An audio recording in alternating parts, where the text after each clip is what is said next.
When the world turns upside down and what's normal is abnormal, you may have entered the realm of science fiction. Travel with Loop and Larry and their special guest, writer-director David Weiner, to the nostalgic worlds of 1980s sci-fi movies in this galactic journey through space and time as we go in search of tomorrow.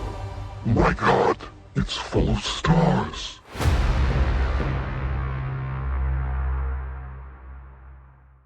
You may remember him as a 13-year veteran of Entertainment Tonight, a regular contributor to The Hollywood Reporter and LA Weekly, executive editor at Famous Monsters of Filmland magazine, and the creator of ItCameFromBlog.com.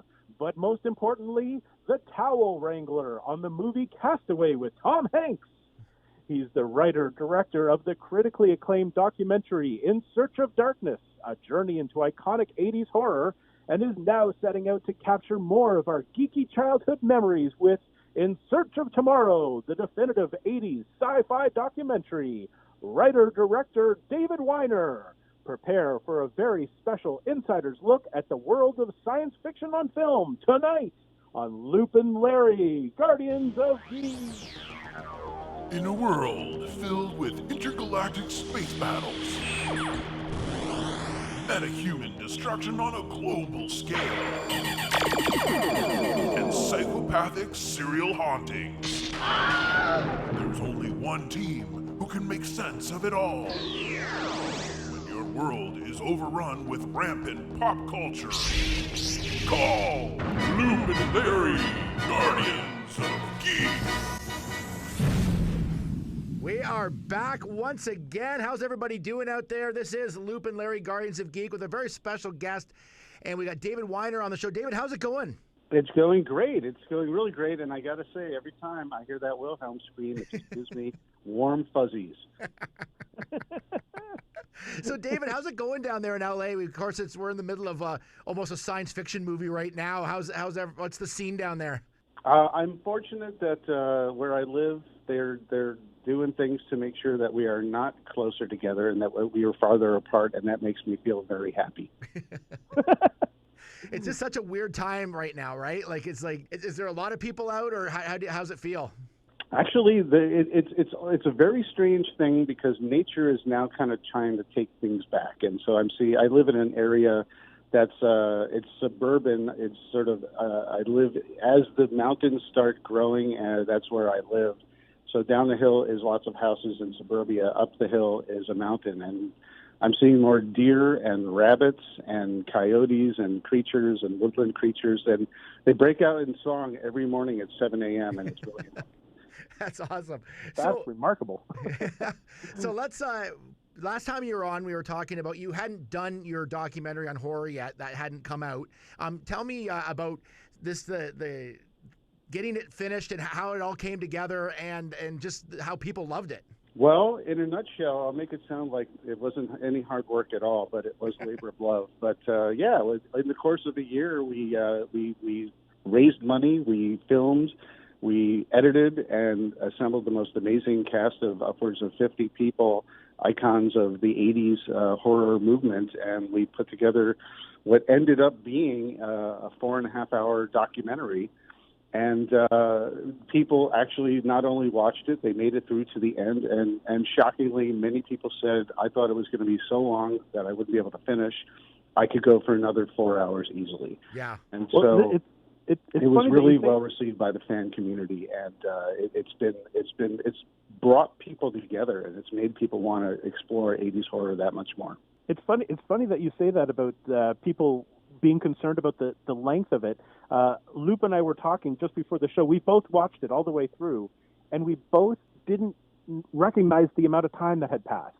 Like, it's such an easy watch, and it's so intriguing and so full of information that the time just flies by.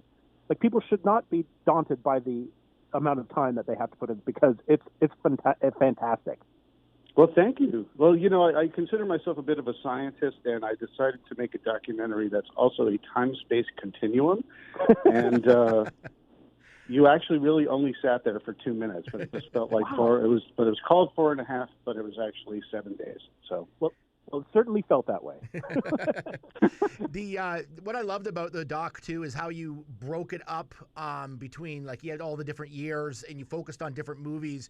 And can I just give a shout out? Is your editor Samuel Way? Is that the name? Samuel Way, please shout out. I got to give this guy a shout out because both Lawrence and I have worked Larry and I've worked in the TV industry, and we both edited things. And sometimes a 30-second commercial seems like it takes forever to edit. I can't even imagine editing a documentary of this size.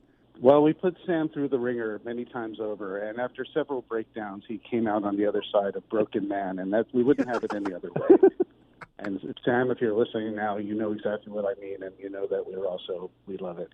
We love you for doing this, and he did an amazing job, and I give him absolute tremendous top credit for making this an entertaining, fast-paced ride that doesn't feel like it's a slog. And yes, absolute kudos to Sam. He's an incredibly talented editor. I just have to say too, like, speaking of which, like the pace of it was so amazing. Like, it wasn't like, because sometimes you'd assume fast-paced off the top, and then as you get editing more, you kind of tire out and it gets less and less. It is like on the entire time you're watching it, and it's so intriguing. Well, the thing about this movie is that there's so much ground to cover and in so little time, arguably. And if you want to give everything its due, you A, can't tackle everything, and you B, can only give so much time to something before you have to move on to the next thing. And so, short of being an ADD experience or an ADHD experience, you just have to. What's good about it is that you get a taste of something, you learn a little bit about something, and if you are interested, you're encouraged to find out more. But if you're not interested, you're already on to the next thing, and you're already on to the next anecdote, and you're already on the next segment or movie. And I think that works extremely well with this format and this structure when you have to tackle 10 years of hundreds of films. And that was part of what I found really exciting about this documentary, is that there were so many movies that I was familiar with, but then there were those movies that I knew of and had maybe seen the cover art, but hadn't actually watched. And it was those moments that really made me want to go back and say, okay, now I know, like, a bit of insider information about this. I've got to go and watch that movie now. And it's one of those things where I'm the same way too, especially if you're just sort of scrolling through, and whether you were in the video store or whether you're scrolling through on streaming services at this stage of the game. Oftentimes we're like, oh yeah, that movie. I always wanted to know more. I never saw it. I wonder what the deal is. So to be able to take people's hands and sort of give them a little walking tour of the film and let them decide for themselves beyond that whether they actually want to commit to watching it or not, that's a fun element of the movie too. I found I was like, throughout the movie, I was actually, it's right beside my desk. There's a pad, and I was jotting down movies I want to buy based on it. Because the whole time I'm watching, I'm like, why don't I own this movie? I can't believe I don't own this. And I'd be jotting these movies down. I have a whole pad full of movies now I got to go either watch or purchase. And that's what made the cut. I mean, so many other movies we wanted to put in, and we had segments in there, but we had to cut for time, and sometimes they just didn't have enough material to justify being in there, even though we talked about it. And I had to kill a couple babies too, so it was definitely a challenging experience just to try and put in as much as you fit in. Put and fit becomes foot in. As much as you can. It just, gosh, I mean, I have a laundry list of films that I wish were in there, and I was responsible for making the choices. Yeah. What I came away with after watching this whole thing was I felt like I had just walked through a video store. You know, I had the same feeling after watching this as I used to get when I physically go to a video store and walk down the horror movie aisles and see one title and then move to the next title and flip it over and read the description on the back and look at the art on the front, and then I move to the next one. That's what this documentary felt like to me. And it kind of, the documentary itself emphasized that by having a section in there talking about the video store and you know, the whole process of doing that. And it was so nostalgic. Well, it's funny because that's one of those arguably mundane elements of life where you're like, well, I remember watching the movie, but how important was looking for the movie to me? But now that experience is all but gone in terms of physically going to a location to sort of sift through and make your decision. It is nostalgic simply for that. We miss that kind of element. Now we have an embarrassment of choices.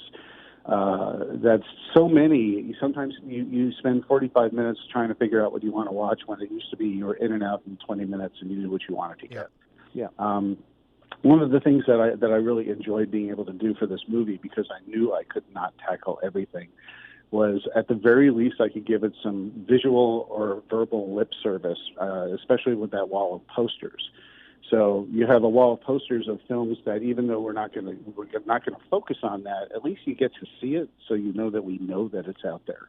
Yeah, And I think I saw Hell Night. That one too. I saw Hell Night, I think, on there, like a couple other movies that were like that we've talked about on the show, and I saw them on there, and I was like, I wonder if they're gonna talk about this, and then I'm like, oh no, they're too far in now, they maybe won't. But it was cool to see all those that they're still represented, even though you didn't like talk about them specifically, but they were still out there. It was great. Yeah, and thank you. Well, I'm glad it sparked some sort of nostalgia for you. One of the segments has Heather Wixon is talking about how she would take Terror in the Aisles, and because the poster for that and on the box of that, it lists all these horror movies and thrillers. She would take that and she'd walk through the aisles of the video store herself and say, all right, well, what haven't I seen? What do I know about? And she would use that as a guide. And I always thought that was pretty cool. Yeah. That was really neat. I thought that was a very cool memory for her and sort of a way of doing that. And that's sort of what this doc did for us.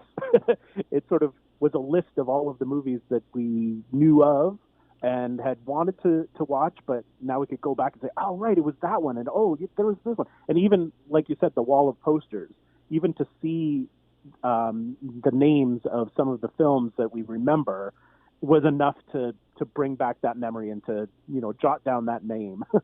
The whole idea, the whole purpose is to let you relive the ones that you love, remember why you love them, learn something new about them, see people who are titans of the industry talk about their favorites as well. And then when all is said and done, go find yourself, revisit or discover the new ones and do some hearty horror binge watching. Now that this documentary is out, can you look back on the process and tell us sort of what was your favorite moment? Whether it was a person you spoke to or a piece of information you found out, what was the thing that sticks with you most about this process? Well, I really enjoy the fact that we had close to an hour or more with everybody that we sat down with. These conversations that we had weren't caught at a convention or at a junket where you have limited time or it's loud and just distracting. These were moments where I got to take time to go down tangents and rabbit holes and find out some amazing stories about the projects that we know and love, but also find out other anecdotes that I just didn't know or opinions. And certain individuals just realizing that they might be an actor or an actress, but they ultimately are incredibly knowledgeable and have very, very concrete thoughts about the genre and are huge fans. And that to me was extremely refreshing, because when you line up these people, they're familiar faces, but they might not necessarily know. You'd be surprised. Just because they're associated with a genre doesn't mean that they like that genre. Heather Langenkamp, the first thing she said to me, because I had worked with her several times before and I'd interviewed with her, she said, David, I'm happy to do this, but I don't think you know me as well as you think you do, because I don't like horror movies. And that to me was interesting. I said, well, we could use that. I want to know why. Why aren't you interested in horror movies? What is it about them that is just an aversion for you? And we got to talk about that in addition to Nightmare on Elm Street. That's very interesting. And that was something that I found very striking too, was how much information all of these people had. So they weren't just talking about their experience on set. They were talking about the genre as a whole and how, their role influenced, other people, or how other movies influenced the movie they worked on. Or it was amazing how much these people knew about what they were involved with. It wasn't just a job. It's really kind of a lifestyle. It really is, and it's amazing if you think about it. So I've got 4.5 hours of material, and I talked to about 50 people, and I talked to everyone for an hour or more. So if you do the math, think about what didn't make the film. So will there be a sequel? Is there a sequel in the works? Well, thanks for asking, because there will be a follow-up to In Search of Darkness. It's in the works. And stay tuned for news, because there's more, and the idea is to get a bunch of brand new interviews from people that we weren't able to line up the first time around, and put out not a 4-hour film, but 2.5 hours of more material. That's And awesome. stay tuned with that, as currently we're a little bit challenged with actually physically getting into space to talk to people, but I'm optimistic that'll change sooner rather than later. Well, if you're salivating wanting to get a copy of this, if you haven't seen it yet, how do people get a hold of this documentary? The best way to get it right now, currently, is if you go to any of the socials for In Search of Darkness. So you go to 80s Horror Doc on Twitter, on Instagram, on Facebook. You'll find a link there, and click that link, and you'll be able to get the film as a streaming or as a rental or a streaming VOD. And if you sign up for our newsletter at 80shorrordoc.com, you'll find out the next time we do any physical production. Basically, we're a real small company, and we're doing this ourselves. Yep. So we manufacture in batches. So you just have to stay tuned. But if you want the instant gratification, I wouldn't wait. I would go to those streams now, and that's the best way you could watch it. Yeah, I got the stream and I downloaded it, and it looks amazing on the computer. Like, I watched it off that. I have the physical copies on its way. It's been shipped, but the stream looks amazing. So you guys did such a great job. Yeah. Oh, thank you. Excellent. You get two big Loop Jim and Larry Cruz thumbs was up on this. our director of photography. He did an amazing job. He did a couple of the interviews as well. He's great, and he made it look amazing. Yep, you get two big Loop and Larry thumbs up on this. Excellent. Nice.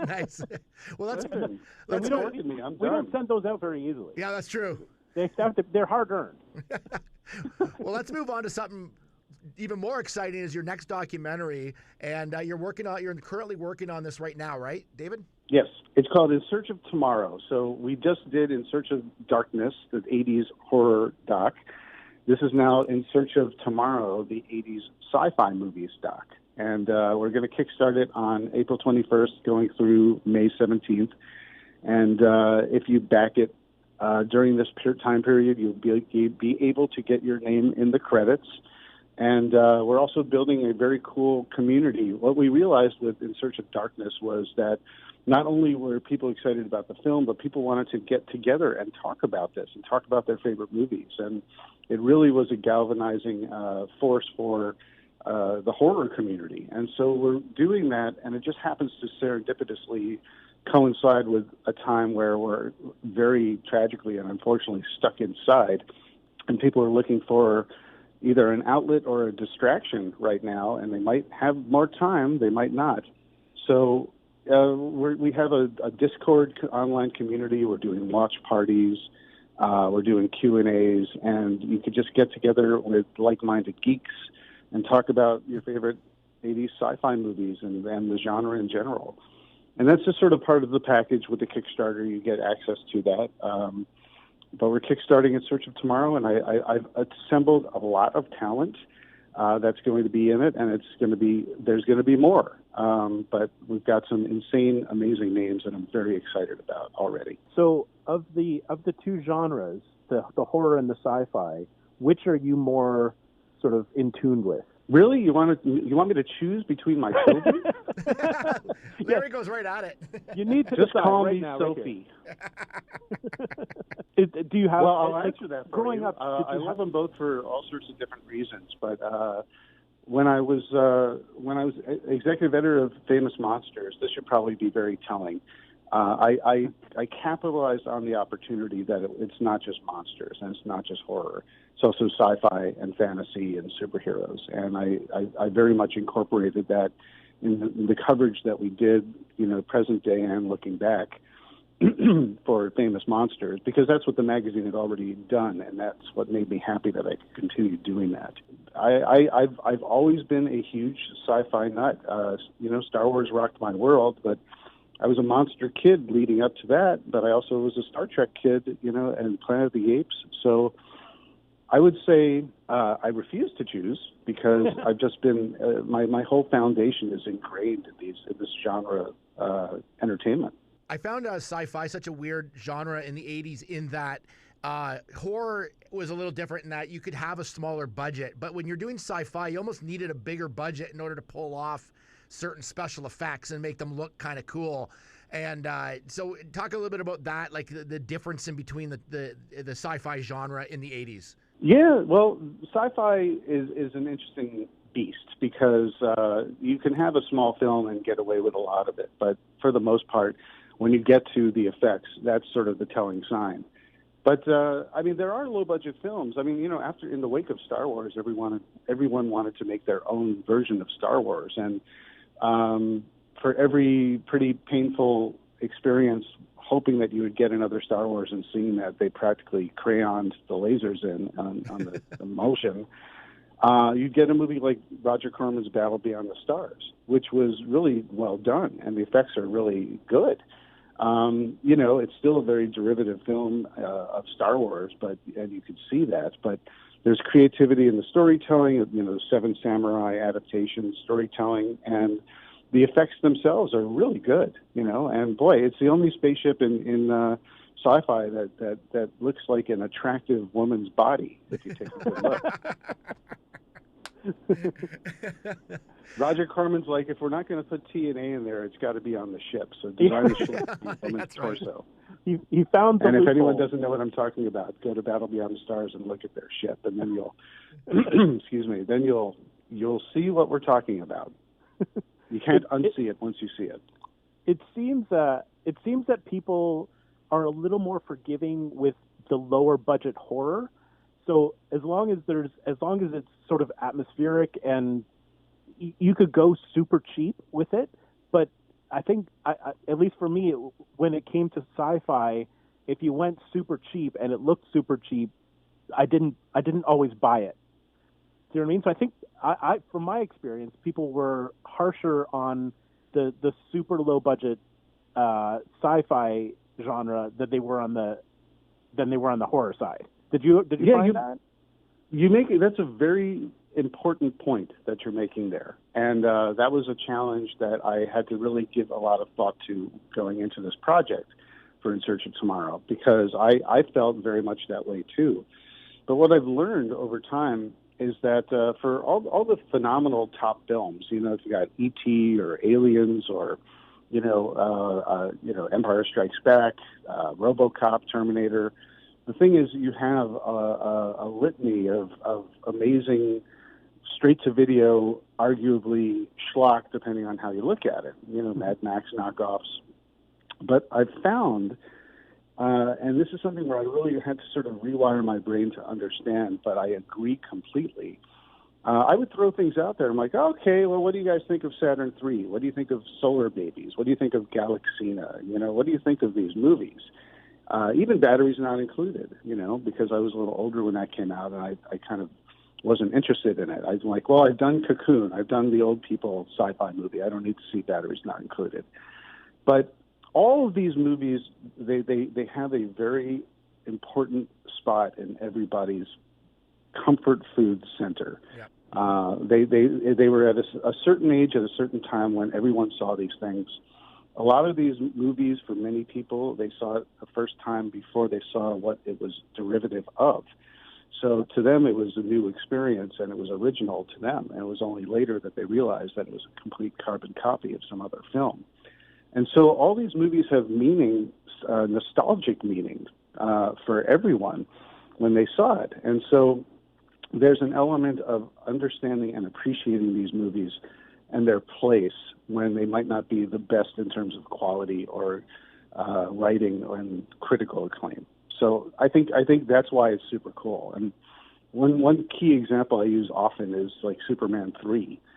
Superman's an alien from outer space, so that qualifies. But on top of that, I was a huge fan of Superman 1 and Superman 2, and then Superman 3 came along, and I was upset that they turned him into a punchline, and it was a comedy. It just didn't work for me, especially after how intense Superman 2 was. Yeah. With the Phantom Zone criminals and General Zod. And there's this whole generation that saw this movie for the first time as their first Superman movie and enjoyed the comic book elements of it. And then at the end, when he's fighting the supercomputer and that one character gets enveloped into the supercomputer and becomes a robot herself, that scared the absolute crap out of a generation of people. And you could throw it on Twitter and say, and show that moment and say, admit it, this disturbed you, and you'd be amazed at how many responses say, oh, that wrecked my childhood. What I love in the sci-fi genre too, like how much does not as much, like, I mean, horror and sci-fi sort of cross over, like in an Alien, for instance, Aliens and Alien and all that, but also in this, I guess the fantasy element. Like we watched Crawl last week, and which is like it's like a fantasy, but it's got sci-fi elements in it. So how is sci-fi like it sort of is able to meld all of those together in some ways? Well, why did you choose Krull and not Your Hunter from the Future? I'm befuddled. I don't understand why. Krulls is one of those movies I remember as a kid loving, and then we just decided to rewatch it because I had bought it not that long ago. The packaging looks like a VHS for it, like the way they sold it. So, but anyways, it was interesting because I forgot how sci-fi it was. Because it was basically aliens had come to Earth. Exactly. Yeah. I mean, and that's like Night of the Creeps. That's like, a lot of these movies are just like it's a very familiar terrain, but it starts with alien origins. But there's a lot of genre bleed and crossover and straddling in sci-fi. That was another challenge for me in terms of, well, what exactly am I allowed to cover in this? Because I want to cover so much. Where does post-apocalyptic dystopian fantasies fit in, if it's Mad Max or DEFCON 4 or something like that? Swamp Thing and movies where Reanimator, all these movies are sci-fi. The Fly, when technology goes awry and there are consequences, even Godzilla, it fits. And so, Aliens is the ideal movie to talk about because it really straddles three different genres. It's sci-fi, it's action, it's horror. Yeah. And that's actually a movie a lot of people brought up saying, how come that's not in Search of Darkness? And for me personally, I've always envisioned it as a sci-fi film with action and horror in it. But it's all about the perception of what you want to see more of or how you perceive it. But I think it's actually a wonderful thing that you get such a wide variety in sci-fi because many people who perceive sci-fi, they think, well, it's Star Trek or Star Wars and I'm not interested, but there's so much more to it and so much more qualifies. Cold War films, whether it's Blue Thunder or Firefox or War Games or even Real Genius, a lot of Weird Science, these things. They all fit, and so the task at hand is seeing how they all fit in this big puzzle from a socio-political context and how it applies in terms of the technology then versus technology now. It's lots of fun terrain to tackle.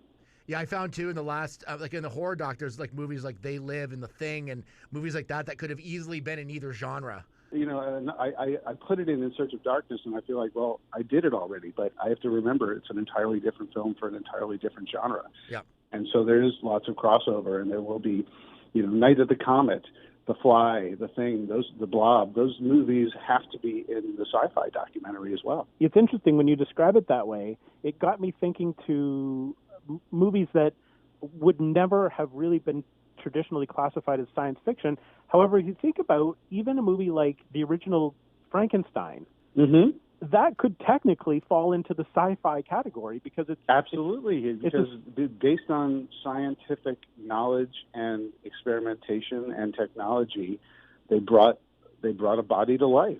Yeah, it wouldn't have. It did. It's not. He's not a zombie. It's because of Frankenstein. Dr. Frankenstein had a vision, good or bad. Similarly, it's kind of fun to sort of take that and also draw comparisons to, Metropolis and the amazing movies that are the foundational films of sci-fi, and how it all sort of comes together as standing on the shoulders of giants during the 80s. Yeah. In fact, Metropolis came back in the 80s. Music producer Giorgio Moroder brought Metropolis back in a restored version and colorized it and gave it an amazing pop culture soundtrack for Queen and other bands, to this amazing soundtrack to it, which probably feels even that much more 80s time capsule centric. But I give him, Giorgio Moroder, incredible credit trying to sort of bring this back to a whole generation that had been inspired by Star Wars, but didn't necessarily know Metropolis, and that C-3PO is a direct descendant of Maria in Metropolis. And so, expanding and educating and contextualizing, it's all very cool. That version of Metropolis was actually my introduction to the movie. There you go. That was the first time I ever saw that movie was with the rock and roll soundtrack. And I thought it was so cool. Like, I had never seen anything like that, with footage that was so old, but then colorized and put to this soundtrack of music that I liked at the time. And because of that, it made me search out the original. There you go. Which, like Blade Runner, and the cityscape and the spinners. It's all. There are direct moments in Blade Runner that you could immediately just do a side by side of Metropolis, and it all makes sense. What are some of the movies you're going to be focusing on in this sci-fi doc? Because there's just so many to choose from. Well, what are some of your favorites? Let's see if we could get it in there. Let me see. Well, Blade Runner for sure. I could throw it back at you on the spot, but I joke, but I don't. I mean, it's like I kind of want to say everything. Everything from Flash Gordon to Saturn III to a lot of the Charlie Band stuff. And he's going to be in our film. He did Empire Pictures in the '80s and Full Moon in the '90s, and the Trancers movies, and Metal Storm, The Destruction of Jared Sin. Those movies all fit in there. The 3D, revolution that came and went very quickly. They were part of that with Parasite and Metal Storm. A wide variety. Steel Dawn. If you're gonna talk about Mad Max, you got to talk about Patrick Swayze in Steel Dawn. It's a lot of it is going to be relevant to the talent that we have. Right, who you got? And we have, we plan to talk about things if we don't have the talent there, but we have amazing folks there. So, like, for example, we have Sam J. Jones, Flash Gordon himself, so we have to talk about Flash Gordon. As Star Trek is concerned, we have Nicholas Meyer, director of Star Trek II, Wrath of Khan, and he wrote Star Trek 4 and 6, and also, but he can say a thing or two about time travel because he did Time After Time in 1979. We have amazing visual effects folks. We've got like Dennis Muren, we've got Phil Tippett, we've got Douglas Trumbull, who also, in addition to doing the effects for Blade Runner and Star Trek: The Motion Picture, and prior to that he did Close Encounters in 2001. He's an Oscar winner. But he also directed Brainstorm, so Brainstorm will be front and center in the film. Yep. Having John Carpenter back to talk about Starman is something I'm excited to share with everybody. And I sat down with Sean. I had a couple sit downs before things slowed down. So I sat down with Sean Young to talk Blade Runner and to talk Dune. It's an amazing collection of really cool talent that makes me happy. I'm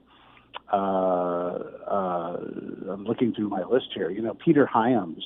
Outland is one of my all-time favorite films with Sean Connery.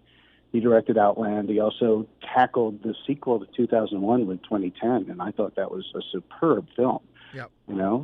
So to discuss things like that is very exciting to me. Bob Gale is in the film, and he's talking. He wrote the Back to the Future trilogy. We also have we talked about.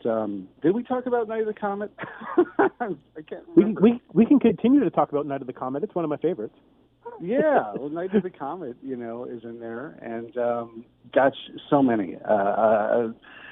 John Badham, who directed War Games and Blue Thunder and Short Circuit, and Nancy Allen of RoboCop, and Paul Verhoeven directed RoboCop, and Kurtwood Smith, and we're adding more and more people as we speak. This isn't even the full cast, so we're getting more people from the Star Wars franchise, from the Aliens franchise, and Terminator, and just so excited to add even more. And so there you go. I'm in sort of like laundry list of talent pitch mode, so I'm going to have to scale back. So are you planning? Is this new doc going to have the same sort of structure as the horror doc, with the going year by year? If it ain't broke, don't fix it. People really responded positively to that organization, considering so much ground needed to be covered. So, yes, I'm going to go year by year, 1980 to 1989, and in between there's going to be larger context chapters on everything from visual effects to heroes and villains to robots to the socio-political pop culture elements of the 80s that informed a lot of these films, and it's going to be exactly the same. And there might be a little bleed. I'm going to find a way. Like, I've got Joseph Bottoms of the Black Hole in this movie. I think that would be fantastic. I don't know how you couldn't. Like we were talking about. And the Black Hole came out in 1979. They came out 2 weeks before 1980 came around. Same as Star Trek: The Motion Picture. Did I mention I have Walter Koenig, Chekhov from Star Trek? Oh wow! Oh, this is fantastic. I'm excited about this already. And, yes. And Adam Nimoy, Leonard Nimoy's son is in it. I've got Will Wheaton, who's in Next Generation, but he's a sci-fi geek authority. Lots of Star Trek folks. It's all this stuff fits together, So like with the Black Hole, it's a beloved film that a lot of people feel like is an '80s film, even though it came out 2 weeks before, technically. But you can't. It's part of the pantheon of Star Wars came out and changed the game, and everyone tried to be like Star Wars. And then I think a lot of these movies, when you have a towering film coming out, for every E.T., you've got a Mac&B. And guess what? We're going to talk about Mac&B. We have to.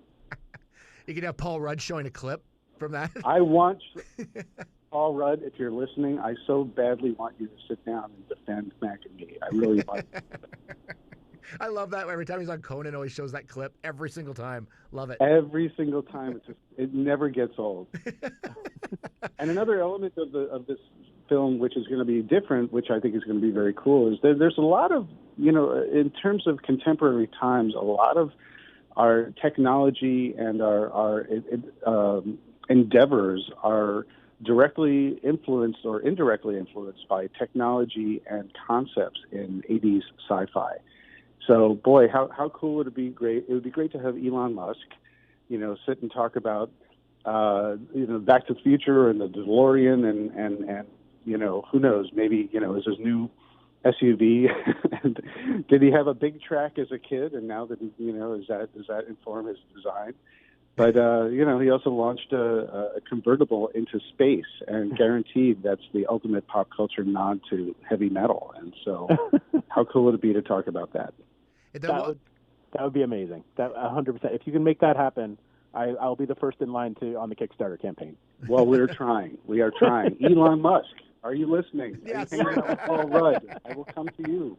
The thing I love about sci-fi, because horror in your documentary, like, it shows how the special effects were basically, kind of almost developed in that genre. But as far as like practical special effects, but in this, like, to me it's the people designing the ships and the sets. I mean, there's so much texture to a lot of the scenes in these movies, like, that you kind of miss. When we were watching Crawl, even like sets in that were amazing. Absolutely. Well, I mean, also, like, I keep on going back to these Roger Corman films. A lot of the talent that became well known started in that Roger Corman camp, like Joe Dante and even James Cameron. And James Cameron, he did matte paintings for Escape from New York, and he did the effects work for Battle Beyond the Stars. And so, how cool would it be to talk to James Cameron not only about Aliens and Terminator and The Abyss, but his formative years being having forced to be resourceful with the budget that he pretty much didn't have, to make those movies, and how that informed and influenced his later career and tight style of filmmaking based on budgetary restrictions, at least at first. That would be amazing. The thing I found, just talking about the sets and the look of these things, unlike horror, where they had to be creative with their kills and their frights and their jump scares, sci-fi had to create entire worlds. So they sort of had to create universes and cities and planets and places we have never seen before. So it was a totally different type of escape. Absolutely. And it's funny to go on more with these matte paintings. Boy, I wish Ralph McQuarrie were still around to talk to him, but his legacy is extremely important. And Ralph McQuarrie designed a lot of the characters, but also did some of the most amazing matte paintings for Star Wars films. Harrison Ellenshaw, I'd love to talk to him. He did matte paintings for The Black Hole as well as Tron effects. These are all people that I would love to talk about, because you have to remember there were budgetary restrictions. They also had to build incredible worlds. And how did they do it, and how did they approach it, and what corners did they have to cut to make it happen and do it so effectively? That's the conversation that we're going to be having, and I'm very excited to do it. That's really cool. So for the doc itself, like how does the Kickstarter work? How do we get involved with that? Well, April 21st, Tuesday, April 21st. I'm not sure if this podcast is up before or after that. It'll be up before. Okay, so Tuesde, April 21st, the Kickstarter starts. Go to 80s sci-fi-doc.com, 80s-sci-fi-doc.com, and that will direct you straight to the Kickstarter page. And there are different levels of participation. Again, you get your credit in this movie, which is super cool to share with the likes of the people that I mentioned. And there's some other perks as well that you get, depending on the level that you join. A DVD or a Blu-ray, posters, pins, cool stuff like that. Even more participation with the film itself, and along with this, you get access to this Discord community that we're doing, this online community with all these cool events, and you get to have a say in this film as well. You get to share your opinions of what you love and what you'd love to see, and you get to even see the rough cut before anyone else to share your opinion. So we're trying to build something that's more than just back this documentary so we can make it. It's really sort of a fan-driven experience where you could be part of the creative process, and we think that's super cool. And we think that now more than ever is the best time to get involved with other people to distract yourself from the reality of what's we're all experiencing right now, which I hope will blow over soon. I hope we're out before Puxatawny Phil shows his head. Oh God. Yeah, the timing is perfect. People want nostalgia, and I think being able to be a part of the Kickstarter campaign and this is as close as people can get to being involved with the whole, being like immersed in the whole sci-fi genre that we love. Yeah, these interviews, what's going to be very cool is, you were talking about sci-fi is different from horror in a lot of ways in terms of its perception. And sci-fi is also something that people have really dissected and done many, many deep dives before into a lot of these films. But a lot of these films have not been talked about, and a lot of these films, there are still stories to be told. Yeah. And overall, it's really cool to have a lot of these well-known folks talk about some of their favorites. You don't really get that anywhere else. Usually they're just talking about their own projects. So very much like we did with In Search of Darkness, we want that sort of campfire approach where you're hanging out, having a bunch of drinks with these icons of the era, talking about what excites them and what lights the fire in their bellies. And so that's what we're going to be doing for this.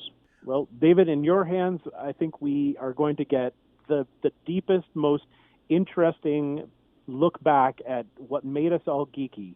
And I for one could not be more excited. Check out the trailer that we're debuting on Tuesday, and I think that'll stoke your excitement as well. We have a brand new trailer that we're putting together. We have actually several trailers being put together, But I think the Kickstarter video will definitely make you remember, oh my God, not only do I forget about this movie or this moment, but you're actually including that movie at that moment. You'd be surprised at how wide and broad and all-encompassing sci-fi can be. And you might be surprised at how much you connect with this than you might have forgotten. As we get older, you remember these things, but you compartmentalize it. But when it's in your face and you see a montage of some of the most amazing sci-fi moments and lines, you go, oh my God, I miss this. I really do. Well, David, we want to thank you so much, and stay safe. Thank you so much. Always a pleasure chatting with you guys. I really appreciate you spreading the word, and I love your podcast. And I would make the sound of the Wilhelm, but it would probably sound like a dead seal. You can practice that. You got lots of time to work on that. Ow! There you go. Sounds like a rock and roll sound. Yeah, it does. Thank you so much. Thank you, David. We appreciate your time. All right, everybody, that is it for the show. We'll see you next time on Loop and Larry, Guardians of Geek. Produced by Matthew C. Loop and Lawrence Simner. A Loop and Larry production. Bueller. He likes it. Hey, Mikey. Bueller. Bad news. Fog is getting thicker. And Leon's getting larger. Inconceivable. Brian's right. It's an Alf. Wax on. Does Barry Manilow know that you raid his wardrobe? Oh, Captain, my Captain. Life moves pretty fast. You don't stop and look around once in a while, you could miss it. Wax off.